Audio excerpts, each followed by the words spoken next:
Vamos a leer la santa palabra de Dios y les voy a pedir que abran sus Biblias en el libro de Efesios y vamos a leer Efesios capítulo 6 desde el versículo 13 al versículo 15.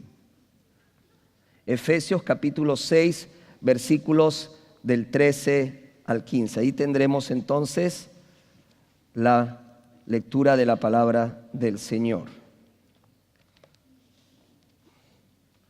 Muy bien, vamos a leer entonces la Biblia. Dice así: por tanto, tomad toda la armadura de Dios para que podáis resistir en el día malo y habiendo acabado todo, estar firmes. Estad pues firmes, ceñidos vuestros lomos con la verdad y vestíos con la coraza de justicia y calzados los pies con el apresto del evangelio de la paz. Oremos. Amado Padre Celestial, gracias por tu palabra. Gracias, Señor, porque podemos tener la bendición de poder estudiarla, escudriñarla con la asistencia de tu Espíritu Santo. Sin Él no lo podríamos lograr. Señor, usa este vaso de barro para la gloria y la honra tuya en Cristo Jesús. Amén y amén. Tomen asiento, por favor, queridos hermanos y hermanas y amigos. Muy bien. Cuando hablamos del ataque espiritual, el ataque satánico, decimos que es verdadero, que es verdadero. Yo sé que si yo preguntara a usted si puede dar testimonio, probablemente lo haría, como yo puedo también dar testimonio de lo que significa el ataque satánico, el ataque demoníaco, el ataque del diablo en nuestras vidas. Y por lo general, esto sucede cuando no estamos bien preparados. Cuando tú y yo no estamos bien preparados, el enemigo le es más fácil atacarnos, es más fácil lanzarnos esos dardos de fuego, incendiar nuestras vidas y destruirnos. Es mucho más fácil, mucho más práctico. Recuerdo hace muchos años atrás, cuando el Señor me llamó al ministerio del pastorado, pues tuve la oportunidad de capacitarme, el instituto, aprender muchas cosas necesarias e importantes para lo que sería mi profesión pastoral, mi dedicación al Señor, en el servicio a Él y a la iglesia. Todo estuvo muy bien, pero cuando empecé, hermanos, la verdad que se puso difícil, como algunos decimos, se puso color de hormiga. Ya te puedes imaginar lo difícil. Y lógicamente iniciándome yo en el ministerio, ¿verdad? Tratando de hacer las cosas en mis fuerzas, luchando con mis propias fuerzas, me agobié, me sentí exhausto, tenía una sobrecarga de trabajo, no solamente ministerial, sino también secular, era bivocacional, y eso empezó a causar estragos en mi vida, ¿verdad? Vino la frustración, ¿verdad? El desgaste físico, el estrés y por último la depresión. Como que sentía que ya no podía avanzar. Y es ahí donde el enemigo empezó a lanzarme esos dardos de fuego, ¿verdad? Por donde él empieza, y es en la mente.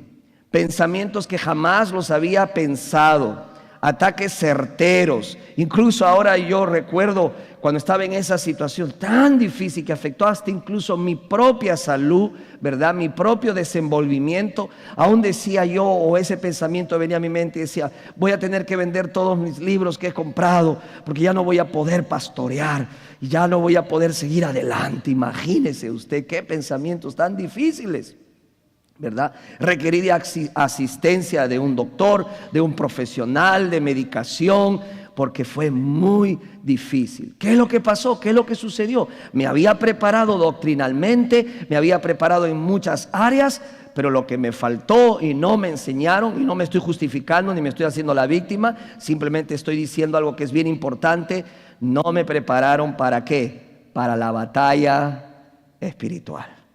Para la batalla espiritual. Y aunque es una batalla que no la vemos con nuestros ojos, no es invisible, es tan real, hemos dicho, como la vida aquí física que tú y yo podemos ver. Gracias a Dios empecé entonces a entender que tenía que prepararme con a apropiarme de las armas espirituales que el Señor me había dado, y para la gloria y honra del Señor me levantó. Ya te estoy hablando de hace muchos años, y ahora estoy aquí parado y doy gloria a Dios por eso. Amén. Y sigo predicando la palabra del Señor.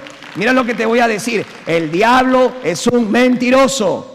Y él siempre va a tratar de lanzarte mentiras. ¿Para qué? Para que las creas. Y para que una vez que creas esas mentiras, vivas una vida de mentiras y de fracaso. Pero a lo único que tienes que prestarle atención es a Dios y a su palabra. ¿Cuántos dicen amén? Porque Él no dice mentiras. La palabra de Dios es verdad. Santifica, Señor, a tus hijos con la verdad. Jesús oró esta oración. ¿Cuál es la verdad? Dice: santifícalos en la palabra. Tu palabra es la verdad. Hoy continuamos esta serie que iniciamos hace 2 domingos atrás, que lleva como título Armado, victoria en la batalla invisible. Y lo que estamos tocando a través de estos mensajes es el tema de la batalla espiritual. Y todos sabemos que si somos creyentes, seguidores de Jesucristo, enfrentamos una batalla espiritual. Ahora, también hemos hablado de que el enemigo con el que nos enfrentamos está vencido. Amén. Está derrotado. La paga del pecado ha sido cubierta ¿por quién? Por Jesucristo en la cruz del Calvario. El poder del pecado ha sido derrotado. ¿Ok? Eso es lo que en Cristo hemos recibido. Y los creyentes tienen que entender que deben equiparse, prepararse para enfrentar esta batalla, porque la batalla es muy difícil y tienen que ser fortalecidos con el poder del Señor para mantenerse firmes. No es nuestro poder, es el poder de Dios. No es en nuestras fuerzas, sino es en las fuerzas del Señor. ¿Sabe qué? Usted está al lado de los vencedores. Si usted es un seguidor de Jesucristo, se ha arrepentido de sus pecados y ha puesto su fe en el Señor Jesucristo, usted está al lado del vencedor. Amén. Usted está al lado del vencedor, no del que ha sido derrotado. Y eso les debe dar esperanza, le debe dar ánimo a su corazón. Ahora, la pregunta entonces es: ¿cómo me preparo? ¿Cómo puedo estar bien preparado para enfrentar este ataque y salir airoso y victorioso en esta batalla espiritual? Hay varias claves y lo vamos a ir desarrollando. Lo primero que hemos dicho es estar consciente de la guerra invisible que enfrentamos. Déjeme decirle una verdad: si no acepta esta batalla, no la va a poder ganar. Así de simple.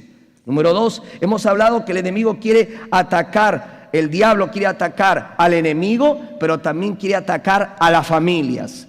El que conquista la familia, el que tiene la familia, tiene el futuro de esa familia y de sus generaciones.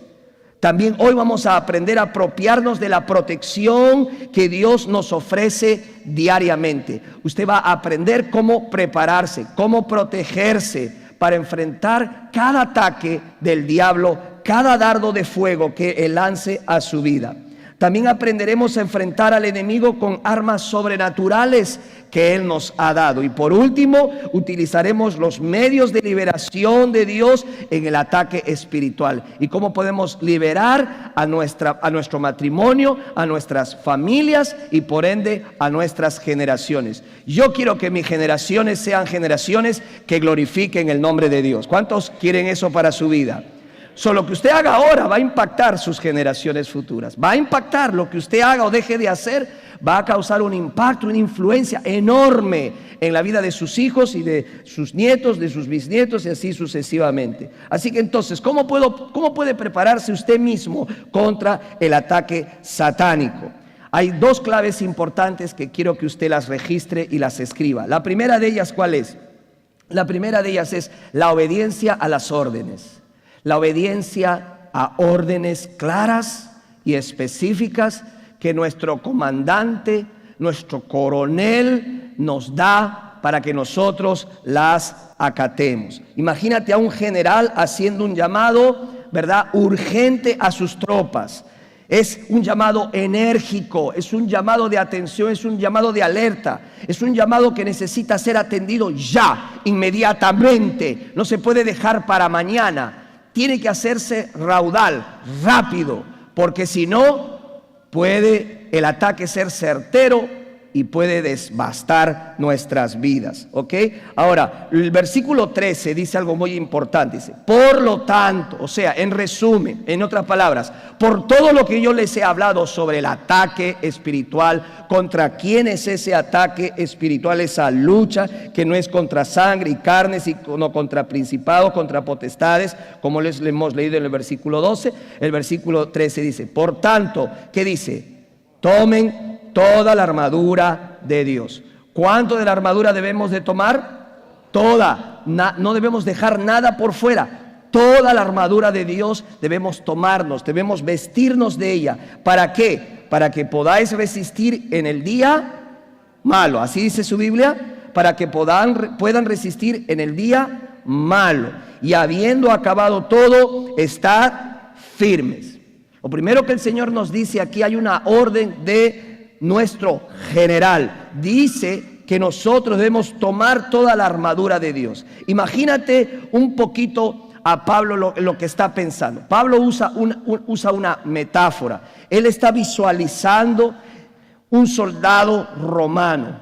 Está divisando, está imaginándose una tropa de soldados romanos. Porque los romanos eran muy buenos ejércitos, muy fuertes, muy luchadores, muy dedicados, muy bien protegidos, e incluso estaban dispuestos a quitarse la vida si ellos fallaban en su asignación. Pablo tiene eso en su mente porque él trata de explicar a los hermanos y hermanas cómo deben protegerse, cómo deben enfrentar esa batalla espiritual, no física, sino espiritual. Entonces en el versículo 13 encontramos un llamado de urgencia, ¿verdad? Es como si, imagínate, hay un grupo de soldados, ¿verdad? Y vienen a atacar. El enemigo viene a querer invadir ese territorio, ese terreno, esa área, ese objetivo en el cual las tropas se han asentado y están dispuestas y están listas, pero no pueden relajarse, no pueden confiarse de sí mismas. El enemigo viene y la Biblia dice que el enemigo viene, el enemigo es como un león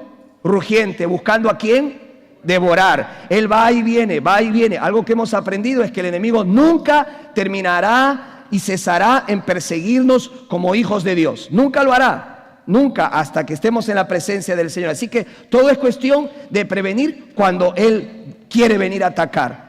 Este general que es, sabemos nosotros que es nuestro Señor Jesucristo, dice, prepárense, es un llamado de urgencia. Y le dice, tienen que estar listos, tomen toda la armadura de Dios para que puedan resistir en el día malo, en el día malo. Este es su territorio, esto es lo que ustedes han recibido, protéjanlo, cuídanlo, guárdenlo, luchen por él, defiéndanlo. ¿Por qué? Porque el enemigo quiere invadirlo, el enemigo quiere entrar, el enemigo quiere acechar ese lugar donde ustedes están puestos. En la vida espiritual pasa exactamente lo mismo, hermano. Necesitamos estar claros que el enemigo quiere tomar nuestras vidas, tomar nuestros matrimonios.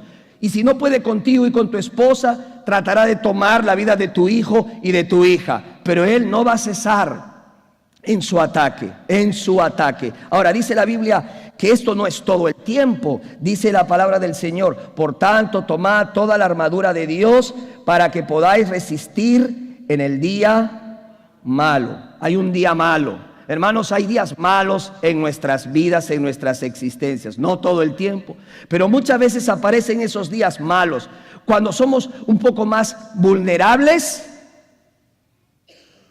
al ataque del diablo. Esa vulnerabilidad es cuando, por ejemplo, estás solo, estás sola. O esa vulnerabilidad es cuando, por ejemplo, te sientes ofendido, te sientes con una cierta amargura por algo que se te hizo. Algo que se te dijo y que no te sientes cómodo. Ese día malo es un conflicto, por ejemplo, matrimonial, en donde te enojas con tu esposo, te enojas con tu esposa. No te quiero hablar, apártate de mí, salte de aquí, duermes en el basement hoy día. No te quiero ver, ¿verdad? Ni me busques, ni me llames, ni me encuentres. Días malos, días difíciles, hermanos. Una discusión con otro hermano, con otra hermana en la fe. Días malos, un momento en tu vida en donde tu economía no está funcionando bien. Has perdido el trabajo, no te salió ese negocio, te han reducido las horas de trabajo, ya no te pagan lo que te pagaban antes y te sientes con mucha preocupación, una emergencia, una situación en la cual, por ejemplo, tu cuerpo no responde como otras veces. Hay una situación que está afectando tu salud, días malos, días difíciles. Y es ahí donde el enemigo dice, este es un buen, ¿qué? Este es un buen momento para atacar. El Señor nos dice, vendrá el día malo. No es si es que viene, sino cuando venga. ¿Cuántos entienden lo que estoy diciendo? No es que a mí, yo creo que el enemigo no me va a fastidiar. Yo tengo 20 años de creyente, pastor. Por favor, ese mensaje no es para mí. Cuídate, porque aquel que está firme, mire que no se caiga. Al enemigo no le importa los años que tengas sentados en una banca en la iglesia más prestigiosa de la ciudad. Al enemigo no le importa si vienes de un país u otro país. Al enemigo no le importa los años de casado o casada que tú tengas. Al enemigo no le importa los grados y los títulos que has obtenido para que puedas pensar y decir, a mí no me va a tocar, a mí no me va a buscar. Esa es otra mentira que el diablo quiere hacerte creer. Nada puede hacer que el enemigo pues pueda decir a él no o a ella no. En el día malo debes estar preparado, debes estar listo, ¿ok? Ahora, aquí encontramos otro mandamiento importante que debemos de tomar en cuenta. Mira lo que dice la Biblia en el versículo 14, dice, estad ¿qué? Pues firmes, ceñidos vuestros lomos, y empieza la descripción de la armadura del soldado cristiano, la armadura de Dios. Estar firmes. En el griego la palabra firmes es istemi, habla sobre sostenerse en pie, mantenerse parado, no ser derribado. ¿Por qué podemos estar firmes, hermanos? Podemos estar firmes por la única razón que el enemigo que ataca nuestras vidas ya está derrotado.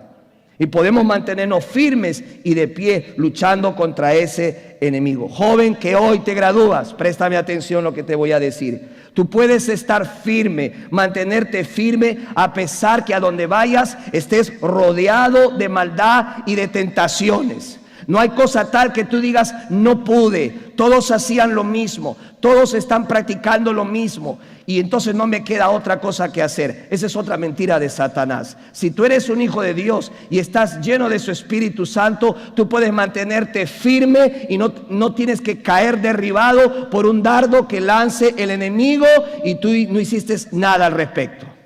Así que, joven, mantente firme en el Señor.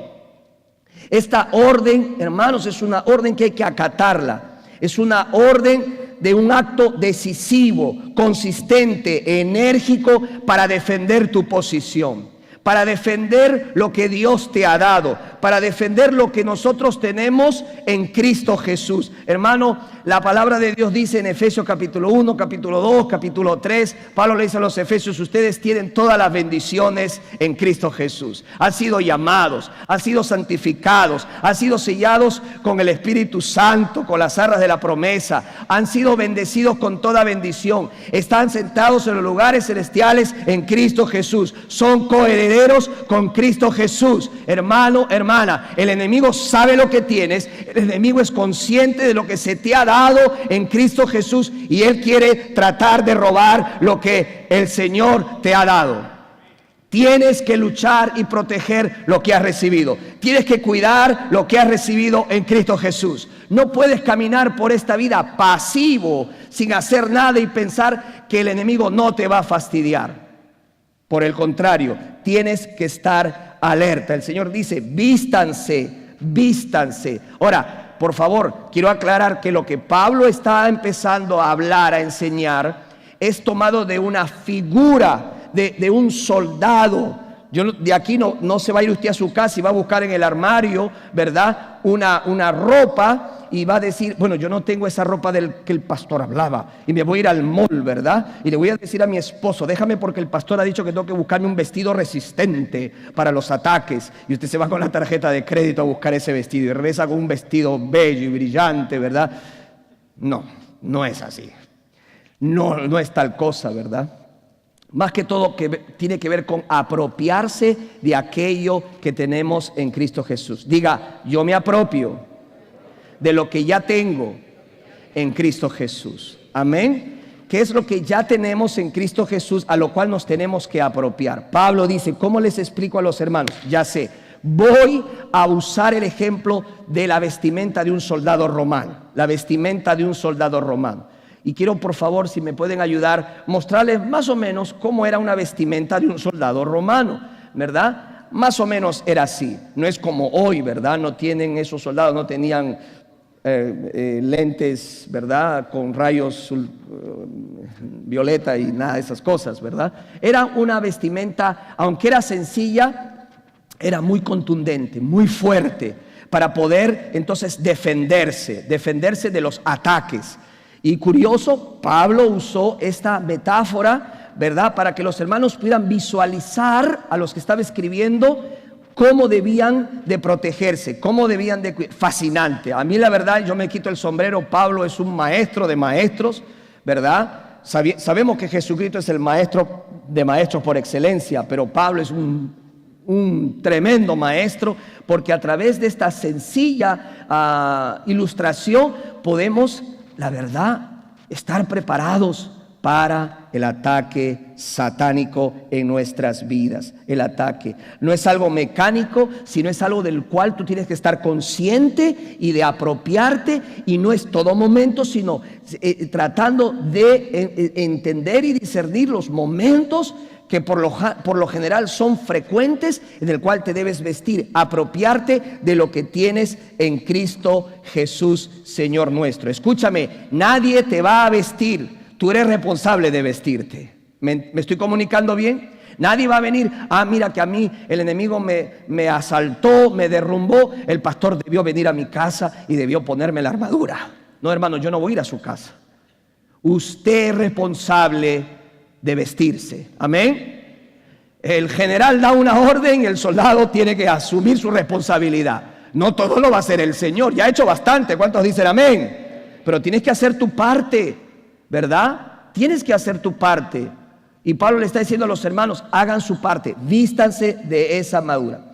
Y a continuación el apóstol va a describir las tres primeras partes de esa armadura. Son 6 partes, ¿verdad? Las 3 primeras son de defensa. Muy importante que usted recuerde esto. Las 3 siguientes son más que todo ofensivas, partes ofensivas. Luego vamos a ver que los cristianos tenemos todo para ir hacia adelante, ¿verdad? Para marchar hacia adelante y ser contundentes en el reino y poder ejercer y tomar el dominio, ¿verdad? Y el control, y tenemos el poder y la autoridad de Jesucristo para derribar fortalezas y que el nombre de Dios sea glorificado por las personas. Así que esto se está poniendo interesante. ¿Cuántos dicen amén?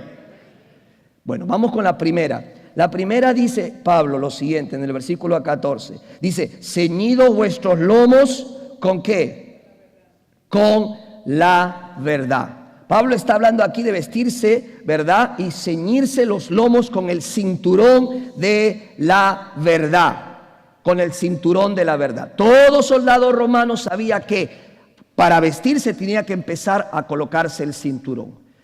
Si un soldado estaba sin el cinturón, tenía serios problemas y habían serias consecuencias en el ataque. No podía olvidarse, era fundamental. Ahora mira, cómo Pablo llama a este cinturón, le dice, ¿cómo le dice? El cinturón de la verdad. Vamos a empezar, dice, hablando de la verdad, lo que es verdadero. Y lo que es la verdad está asociada con la palabra de Dios, está asociada con Jesucristo, porque dice él mismo que Él es, ¿qué cosa? La verdad, el camino y la vida. Y la vida. Este cinto de verdad es aquello que nosotros debemos apropiarnos en nuestras vidas. No es que vamos a coger un cincho, una correa y nos la vamos a poner, aunque si quiere hágalo, hermano, para recordarse mejor. Si quiere lo hace, ¿no? Pero no es algo mecánico, no es algo físico, sino es algo que yo me apropio de lo que yo tengo, ¿verdad? Y a lo cual me cojo, me ato bien fuerte a la verdad, a la verdad. Y esta verdad me va a ayudar porque va a ser como un filtro de todas las percepciones, pensamientos, ideas y sueños que se van a presentar a mi vida. Mire, todos los días hay ataques. Todos los días hay nuevas influencias que van a permear, van a querer entrar en tu vida y en tu familia. Nuevas ideas, nuevas doctrinas, nuevas creencias, ¿verdad? Influencias. Todo tiene que ser procesado, pasado por el filtro de la verdad. ¿Qué es lo que dice la palabra de Dios? ¿Qué es lo que dice la palabra del Señor? ¿Por qué? Porque es importante que recuerdes que todo va a girar en base a la verdad. Un buen soldado se ponía el cinturón y en el cinturón luego se podía unir las otras partes, ponerse la espada, ponerse la capa y asegurarla.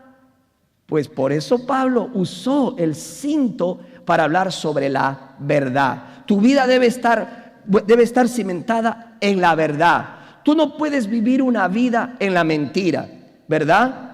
Tú no puedes vivir una vida engañado. Pero déjame decirte algo, el enemigo es tan astuto y tan formidable y poderoso que aún muchos cristianos pueden estar viviendo una mentira. Pueden haber sido engañados y piensan aún que están en lo correcto. ¿Qué nos va a ayudar a poder salir de ese engaño? ¿Qué cosa, hermanos? La palabra de Dios. La palabra de Dios. Hay que, pastor, a mí con la palabra, no sé, eso de estar leyendo, estar escudriñando la escritura, no va conmigo. Mejor usted predique y yo le escucho. Qué bonito, ¿verdad? ¿Qué pastor no se sentiría feliz? Pero yo sería un mal pastor si te dijera que solamente puedes recibir la enseñanza y la verdad domingo a domingo. Si haces eso, vas a alimentarte, pero vas a estar desnutrido. Y yo no quiero verte desnutrido, flaco, flaca. Quiero verte robusto espiritualmente. Para eso tienes que tú asociarte, unirte a la verdad de la palabra del Señor. Pastor, yo sé, pero mi esposa que vaya a la iglesia, ella es la que sabe, ella es la que domina, ella es la bíblica. Nosotros le decimos la Biblia andando. No, hermano. Si tú eres un hijo de Dios, varón, hombre de Dios, tú eres el primero que tienes que abrir la Biblia y leerla. ¿Cuántos dijeron amén? Así que no se trata de la esposa, se trata del esposo, de la esposa y de los hijos. Mira lo que dice Juan capítulo 17, por favor, en sus Biblias. Juan capítulo 17, versículo 14. Juan capítulo 17, versículo 14. Mire lo que dice el Señor aquí, estando aún en la tierra. Dice Juan 17, 14. Yo les he dado tu palabra y el mundo los aborreció porque no son del mundo, como tampoco yo soy del mundo. Verso 15. No ruego que los quites del mundo, sino que los guardes del mal o del maligno. Escúchame, lo que el Señor está rogando aquí es que el Padre nos libre de los ataques del maligno. Y el maligno, o sea, el diablo, es el padre de las mentiras. Ahora me está entendiendo lo que estoy diciendo. Jesús clamó y dice: Señor, ayuda a tus hijos a que no crean las mentiras del diablo y que puedan crecer en la verdad, en la verdad. Ahora miren lo que dice el verso 16. No son del mundo, como tampoco yo soy del mundo. Vamos a leer todos el verso 17. Dice: santifícalos en tu verdad. Tu palabra es la verdad. Me encanta por eso seguir manteniendo esta declaración que hacemos todos los domingos antes de leer la Biblia. Porque nos recuerda que la palabra de Dios nos limpia, nos capacita, nos instruye, nos ayuda a fortalecernos en el Señor, a crecer en la verdad. Aún nos limpia, dice la Biblia, nos limpia. ¿Cómo no poder leerla? Hermanos, la Biblia dice que el salmista dice que es más dulce que la miel.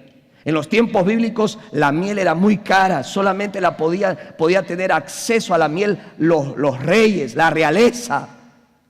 El salmista dice: más que la miel, tu palabra es dulce y deseable en mi corazón. Clama a Dios. Es que, pastor, no sé, no tengo ganas de leer la Biblia. Mira, algo que vas a aprender es que no debes caminar bajo tus emociones, sino debes caminar bajo tus convicciones. Amén. Jóvenes que hoy se gradúan, escuchen bien.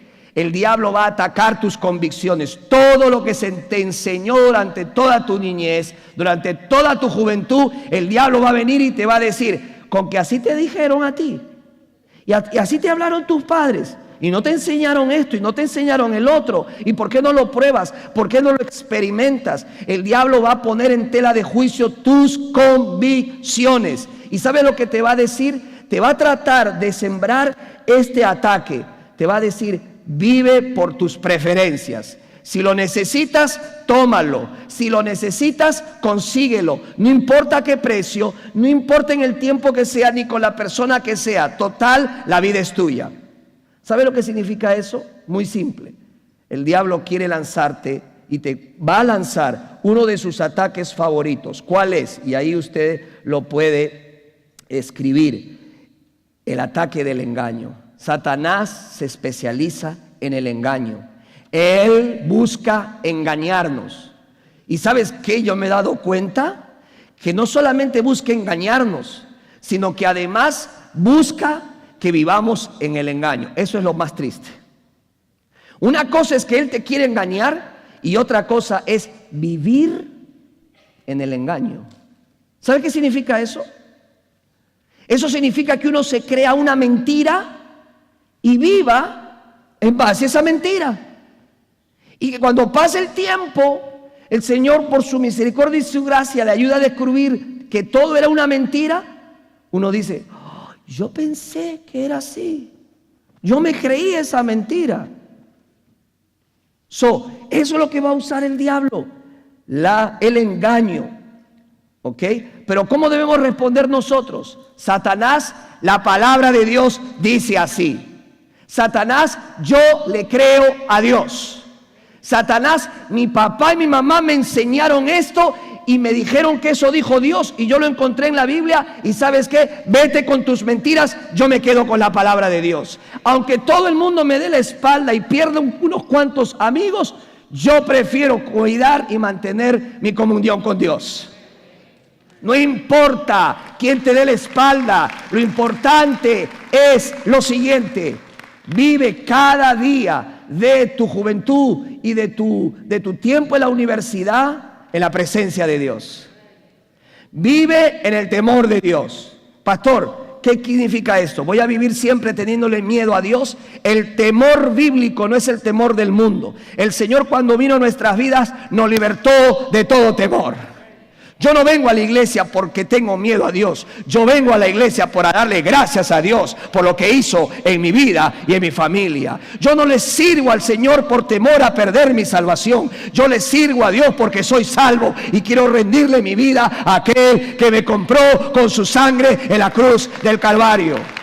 El amor echa fuera todo temor. Diga conmigo, el temor... No, así me voy. 2, 3. El temor se tiene que ir de mi vida. Gloria a Dios. ¿Quiere decir una vez más? El temor se tiene que ir de mi vida. Se va. Se fue. En el nombre de Jesús. Amén. Si las aves no se preocupan por su comida, porque Dios las cuida, ¿cuánto más no va a cuidar de ti, que eres la niña de los ojos de Dios? ¿Quién sembró eso? Probablemente un engaño, una mentira de Satanás. El diablo es muy astuto. Recuérdate cómo tentó a Eva. La serpiente vino diciendo, ¿verdad?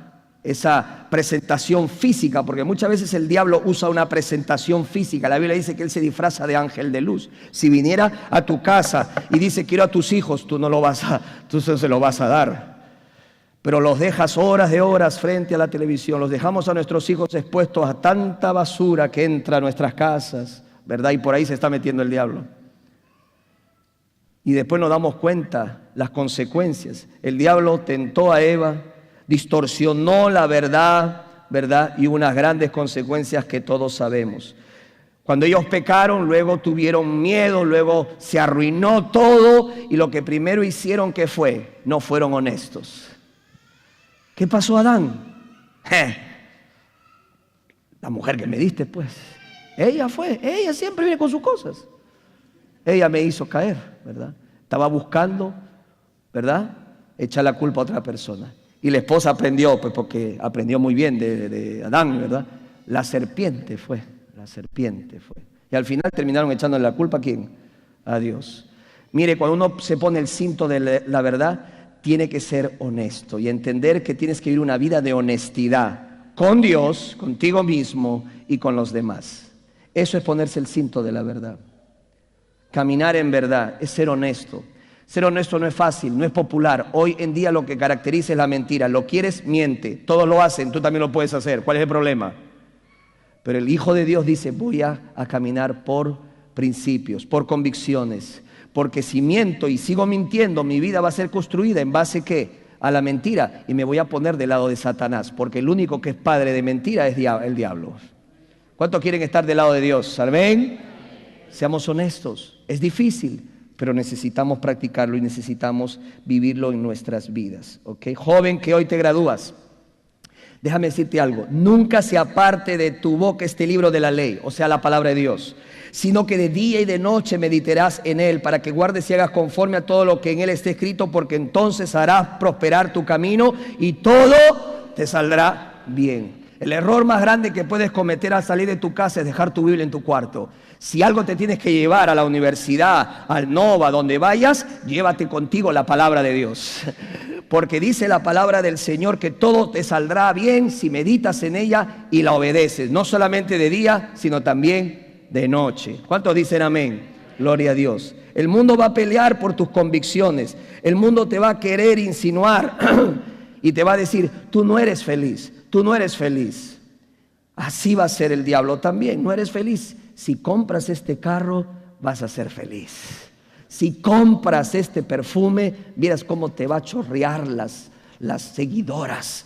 Si compras este producto, ¿verdad?, vas a ser la tentación de todos. Y el diablo nos quiere vender ese cuento, nos quiere engañar para que podamos ser realmente felices, ¿verdad? Todos los comerciales que ves están preparados para crearte dependencia, para crearte una necesidad. No creas las mentiras de Satanás. Sé honesto contigo mismo.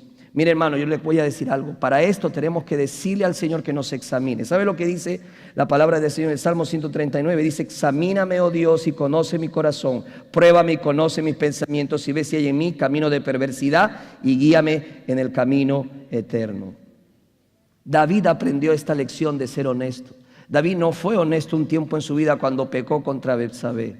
Pasó casi un año para que él reconociera su pecado, cuando Dios usó al profeta Natán para confrontarlo con su pecado. ¿Sabes qué aprendió David de esa lección? Aprendió muchas cosas, pero una en especial: tener cuentas cortas con Dios. Tener cuentas cortas con Dios. Cuando yo conocí a Jesucristo, era un niño. De todo lo que me enseñaron, hubo cosas muy buenas que me enseñaron, pero una de ellas fue la siguiente: hijo, confiesa tus pecados y no dejes que termine el día si usted no confiesa sus pecados delante de Dios. Y eso me ayudó muchísimo. No esperes un mes, no esperes llegar al domingo, no esperes que pase un año. Ven al Señor con tus cargas, ven al Señor con tu pecado. Dile, Señor, me arrepiento delante de ti. Lo que hice no corresponde a la verdad y me arrepiento. ¿Cuántos dicen amén? Así que Pablo empieza con el cinto de la verdad. Muy importante empezar a vestirse con ese cinto de la verdad. Pero lo segundo que dice lo encontramos en el versículo 14, cuando dice, vestíos con la coraza de justicia. Ahora quiero que pueda volver a poner la imagen adelante del soldado, por favor. Y hemos hablado de ese cinto y ahora vamos a ver la coraza, ¿verdad? Esas corazas que vemos en las películas de los soldados romanos, que son fascinantes, ¿verdad? Los hombres se ponen emocionados porque le hacen los cuadritos en el estómago a uno, ¿verdad? Ya tú sabes lo que estoy diciendo. Quisiéramos tener una coraza todo el tiempo, ¿verdad? Y esa coraza es fuerte, impenetrable. Las corazas los soldados se los ponían principalmente para cubrirse, ¿qué? Los órganos vitales de su cuerpo, ¿verdad? Como el corazón, ¿verdad? Eran lugares que no podían ser vulnerables y tenían que cubrirse. ¿Usted está entendiendo lo que está tratando de enseñar Pablo?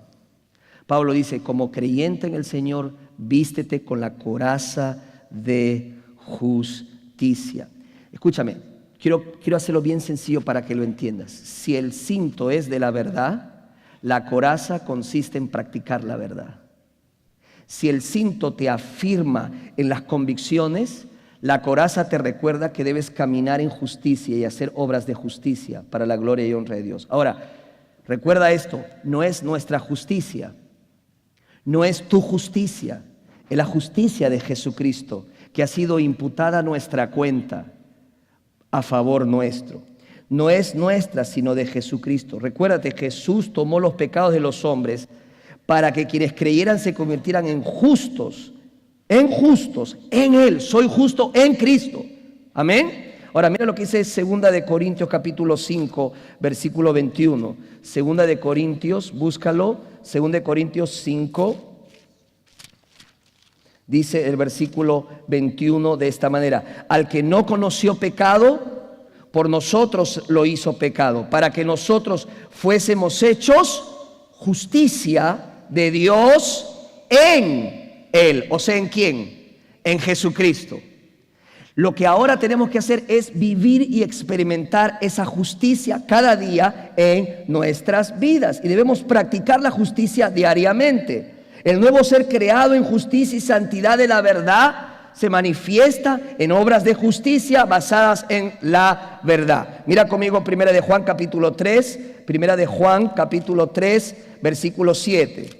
Vaya conmigo a 1 de Juan capítulo 3, versículo 7. Lo vas a entender mejor. Dice: hijitos míos, nadie os engañe, el que hace justicia es justo como Él es justo. Mire el 8. El que practica el pecado es del diablo, porque el diablo peca desde el principio. Para esto apareció el Hijo de Dios, para deshacer las obras del diablo. Todo aquel que es, ¿qué dice? Otra vez, nacido de Dios, no practique el pecado, porque la simiente de Dios permanece en él y no puede pecar porque es nacido de Dios. Dice el verso 10: en esto se manifiestan los hijos de Dios y los hijos del diablo. Todo aquel que no hace justicia y que no ama a su hermano, no es de Dios. Pablo le dice: como buen soldado de Jesucristo, vístete de la coraza de justicia y practica la verdad cada día. Practica la verdad cada día en tu vida. ¿Qué significa esto? Básicamente significa rendirnos al Señor Jesucristo. Ese señorío de Jesucristo. Estábamos ayer y anteayer en un retiro hermoso de hombres. ¿Cuántos de esos hombres están aquí que fueron al retiro? ¿Y qué pasó? Estaban tan eufóricos en el retiro y aquí se me pusieron un poquito, se me han entristecido. Déjenme un fuerte amén, por favor. Amén. No, pastor, ahora yo me comporto. Dice, ¡ay! Hermanos, aprendimos del siervo de Dios que nosotros tenemos que vivir la vida de ¿quién? La vida de Cristo. Mi hermano David me compartía, pastor, me impactó las palabras del siervo. Dijo: no se trata de un cambio, se trata de un intercambio en que Cristo viva en mí y ya no vivo yo, sino que Cristo vive en mí. Y lo que ahora lo vivo en la carne, lo vivo en la fe. Es Cristo al que tienen que ver, es Cristo al que tienen que observar, es la vida de Cristo, las obras de justicia que honran y glorifican el nombre de Dios. Pero ¿qué va a hacer el enemigo, hermanos? El enemigo va a usar un ataque certero y va a usar la acusación. Escríbalo. Te va a acusar, te va a tratar de sembrar culpa y condenación con sus susurros para hacerte ver que depende de ti, depende de lo que tú hagas, depende de lo que tú realices. Y entonces vemos cristianos que lo que hacen es que se motivan por la culpa y dicen: tengo que ir a la iglesia porque si no me voy a sentir culpable, y tengo que cantar porque si no me voy a sentir, y tengo que dar porque entonces voy a sentirme culpable. Su motivación es ¿qué? La culpa. Pero por el contrario, debemos ser motivados por la gracia de Dios. Hermanos, la gracia de Dios es lo que hace posible que tú estés sentado en este momento. Esa gracia me motiva a ser fiel a Dios. Esa gracia me motiva a dar de mis diezmos y ofrendas. Esa gracia me motiva a servirle. Es la gracia que me motiva a vivir una vida entregada a Él por lo que Él ya hizo en mí. Amén. Es la gracia de Dios. Es la gracia del Señor que nosotros recibimos y que también damos. Así que el enemigo va a venir con esas acusaciones, ¿verdad? Y te va a tratar de engañar y va a tratar de que vivas una vida de culpa y de condenación. Los que estamos en Cristo no estamos bajo ninguna condenación, dice la palabra del Señor. Pero esto nos reta a vivir y experimentar la verdad de Dios en nuestras vidas. ¿Ok? No es que tengo que intentarlo, es que tengo que hacerlo. Hablamos con mi esposa, me decía siempre que le encanta una de las frases que usa su supervisora cuando le dice sobre algo que tiene que hacer, ¿verdad? Y en inglés, cuando uno dice que lo va a hacer, algo que le piden hacer, dice, I will try, ¿verdad? Yo lo voy a intentar. Y la manager le dice a mi esposa, no digas eso porque eso deja una puerta de que puedes intentarlo, pero como que puedes y no puedes, o al final no vas a ponerle todo de tu parte. Tú tienes que decir, ¿qué cosa? Do it. No try, do it. Do it. You have to, ¿verdad? Tienes que hacerlo. La vida cristiana no es una vida de opciones, es una vida de obediencia. Seguir a Jesucristo es un discipulado constante, es seguir a Cristo en lo que Él me dice, a donde Él dice que lo haga, cuándo lo haga, con quién lo haga. Señor, tú eres el amo, yo soy tu esclavo, yo te sirvo a ti. No es que tú me sirves a mí, yo te sigo a ti. No es que tú me tienes que seguir a mí, mi vida la rindo a ti, Señor. Y si sé que tengo que hacer algo, lo tengo que hacer. Santiago capítulo 4 versículo 17 dice, y al que sabe hacer lo bueno y no lo hace, le es pecado.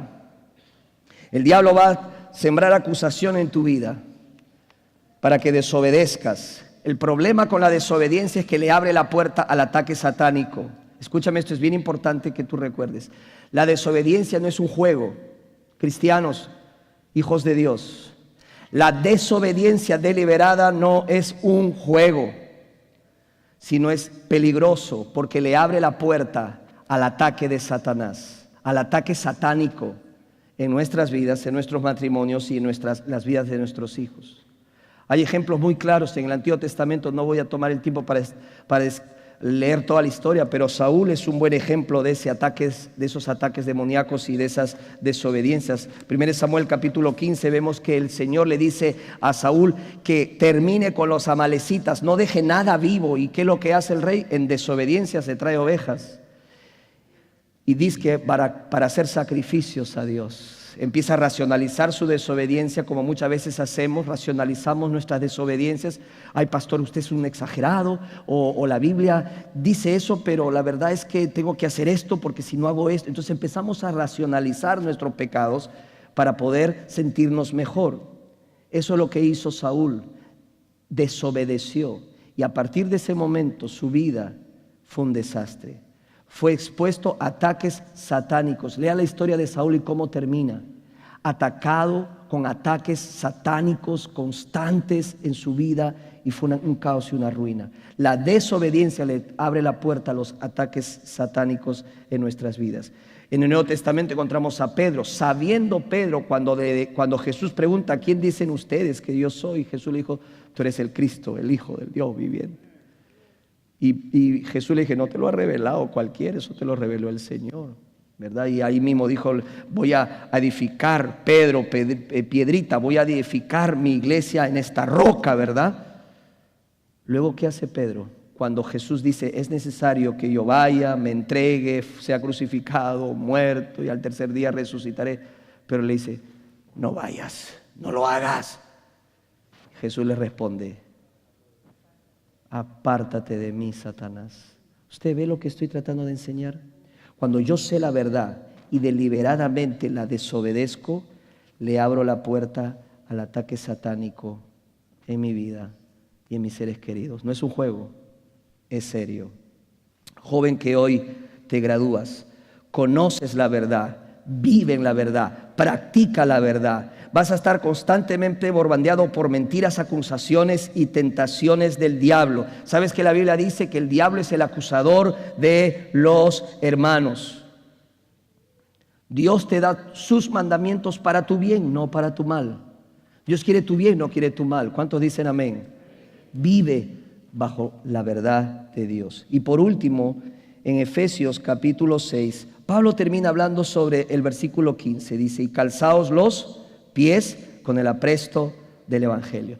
Todo soldado no podía salir descalzo a la batalla. Imagínate un soldado descalzo. No podía salir así, tenía que ponerse sus sandalias. Ayer aprendimos del pastor, nos hablaba que en la parte de atrás de las sandalias habían como unas uñas para agarrarse bien en el terreno. ¿Cuál era el propósito de estas sandalias? Estabilidad. Eran como un fundamento para estar balanceado, estable. ¿Para qué? Para no caerse. Las sandalias eran importantes para un soldado romano. Pablo, ¿cómo le llama a estas sandalias? Dice, cálzate los pies con el apresto del evangelio de la paz. Ese es el fundamento sobre el cual vas a construir tu vida, sobre el fundamento del evangelio de la paz, que nos da esa paz con Dios y con los demás.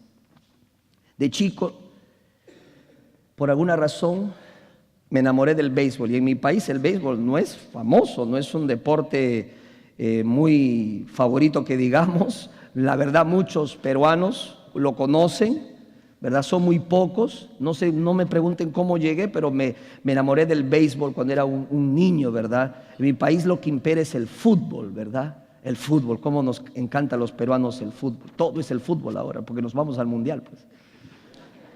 Y oren por Guerrero. Bueno, que lo dejen ir al mundial, que le den la amnistía, la gracia. Bueno, entonces yo estaba, sorry, se me salió. Y hermanos, y me involucré en el béisbol y me encantaba el béisbol. La verdad me encantaba el béisbol. Todo estaba bien, me pusieron el jugador que está atrás, ¿cuál es? El catcher, ¿verdad? El que me daba miedo, pero no importa, me dejaron ahí, y yo volteaba la cara y agarraba las pelotas. Ahí no era el problema, era cuando me pedían batear. Temblaba, hermano. De chiquito tenía miedo a la pelota. Y no solamente miedo, no la podía coger. Era tan mal bateador que el entrenador me miraba cuando me tocaba el turno y decía, yo creo que hacía una oración por mí. Y no le podía dar, unas que otras le di. Luego el entrenador me dijo, ¿sabes qué? Ya encontré tu problema. Qué lindo, ¿verdad? Así me dijo chiquito, ya encontré tu problema, que a traumarme. Ya encontré tu problema. Tu problema es el balance. Cuando tú bateas, no tienes buen balance y por eso no eres efectivo. ¿Por qué digo esto? Porque el evangelio de la paz es el balance en tu vida. Para no irte a ningún extremo, para mantener, es el fundamento, el evangelio de la paz. Y el diablo va a atacar, escúchame, el diablo ataca la gracia, le encanta atacar la gracia de Dios, la ataca y quiere hacernos creer en otro evangelio, en otro Cristo, en otra vida, porque quiere sacarnos de la verdad. Por eso en 2 Corintios capítulo 11, versículos 3 y 4 dice, pero me temo que así como la serpiente con su astucia engañó a Eva, los pensamientos de ustedes sean desviados de un compromiso puro y sincero con Cristo. Si alguien llega a ustedes predicando a un Jesús diferente, escuche, a un Jesús diferente del que les hemos predicado nosotros, o si reciben un espíritu, un evangelio diferente de lo que ya recibieron, a eso lo aguantan con facilidad. Eso es lo que hace el diablo. Distorsiona el evangelio. Quiere presentarnos otro evangelio, otro Cristo, otra manera de salvarnos. Porque la paz es la parte de la armadura para los pies. El soldado tiene que estar firme sobre sus pies. Si la paz del evangelio es en lo que uno está parado, entonces se tiene un fundamento firme. ¿Y sabes lo que hace el diablo? Viene y te va a decir, no creas en esas verdades. No te estés creyendo eso que dicen los cristianos, que Dios creó el mundo. No te estés creyendo eso que hay un Dios que existe y crea al ser humano. No te creas eso de que Él envió a su Hijo para morir en la cruz por nuestros pecados. No te creas tanto eso que dice que es el que se arrepiente de sus pecados y pone su confianza en Jesucristo, va a recibir la salvación. Tienes que hacer algo tú, tienes que esforzarte, tienes que meterte en una religión, intenta en otra y en otra. Porque lo que Él quiere es que lo que Él quiere es sembrarnos dudas. Pero aquel que está parado en el fundamento del Evangelio sabe en quién ha creído. Sabe en quién ha puesto su confianza. Mi confianza no está puesta en mí, ni en mis obras, ni en mis méritos, ni en la primera iglesia bautista de Woodbridge, ni en unas aguas, ni un certificado. Mi confianza solamente está puesta en el Señor Jesucristo. Gloria sea al Señor. Amén. Gloria a Dios. ¿En quién has puesto tu fe y tu confianza? Que ojalá ese fundamento sea en las verdades del Evangelio y no en tus emociones, no en tus emociones, porque engañoso es el corazón y perverso, dice la Biblia, ¿quién lo conocerá? Sí, podemos ser atacados y no haber estado preparados, y podemos ser derribados por el diablo. Pero ¿sabes qué? El diablo no tiene la última palabra. La última palabra la tiene Dios. Así que yo no sé si tú eres un cristiano que ha caído, que está derribado, que se ha creído una mentira, una duda, un engaño, una acusación. No sé qué Él ha sembrado en tu corazón.